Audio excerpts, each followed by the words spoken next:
Class of 1981. First year liquid cooled Elsinore.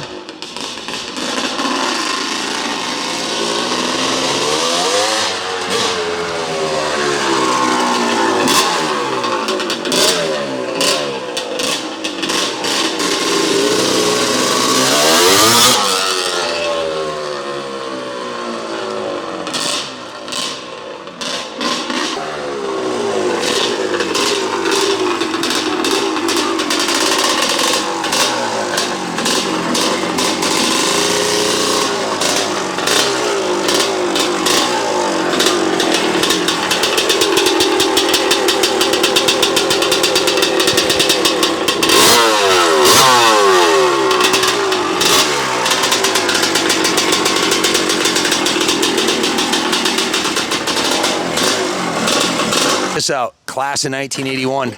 Give me a hand there, will you? I got it. CR250R, Elsinore, first year, the liquid cooled CR250. Some unique features of this. It has the right side drive, as you can see, the chains on the right hand side, and the left side kick, which was 1 year only for the Elsinore. First year liquid cooled. Absolutely beautiful piece. We've done quite a bit of work to it, and the engine sounds pretty strong.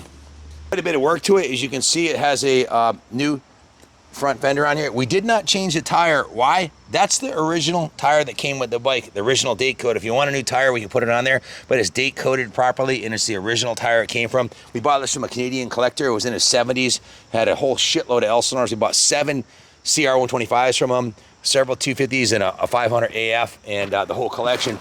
This one, we did a bunch of work to it. We polished the fork lowers, put new fork boots on it, new front fender, new front number plate. It's got a new set of bars on it, new Renthal crossbar pad, new Ori grips. These are the original shrouds on here and the original fuel tank. And I think it's the original seat cover. I'm not 100% sure, but I know it's the original tank. New rear fender from BMX, new side covers. We repainted the engine cases. You can see the cylinder was taken off. The top end was refreshed by the previous owner, and he stripped all the paint off of it when he had it off. New air filter, new carb rebuild, new fuel lines. You see it has a new gold chain on there. The rear tire is a brand new Dunlop rear tire and tube. I went to the detail shop where they polished the aluminum swing arm. It's got a really cool silencer on here. I've never seen that one before. I don't know what brand it is. It might be a Canadian manufacturer. I'm not really sure. The brakes work, the clutch works, everything works on the bike except for the shifting mechanism. It doesn't shift. We found that out after we went through all the trouble of doing all the work. We did a test ride, and sadly the transmission needs servicing. We're selling it as is. It's a beautiful piece to display in your man room as is, but if you want to take it to the track, you're going to have to get into the transmission. It could be the shifting forks, it could be something else. I'm not really sure, but closely you can see the front tires had ice screws in them because in Canada, well, it's frozen up there for 6 months out of the year, and where he lived. So one of the reasons the bike didn't get ridden that much because of the foul weather up there, but he did ride it in the winter time a few times. It's been parked for a long time.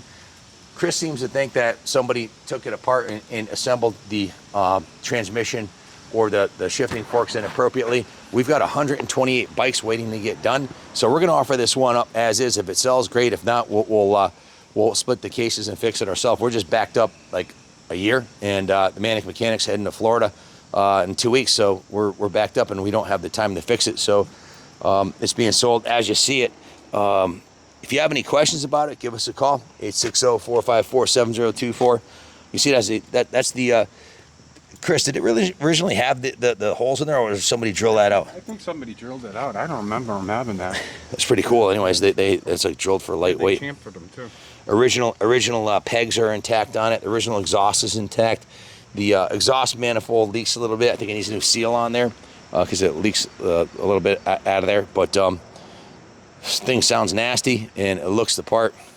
Original warning attention sticker. That's a good point. Check this out. Yeah. Guys, this is the original 1981 warning sticker that's on in the original warning sticker on the radiator cap. I can't say that I've ever seen that before, really.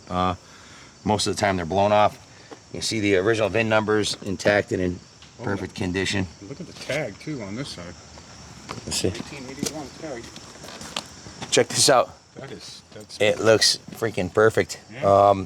Yeah, obviously a bike that wasn't abused.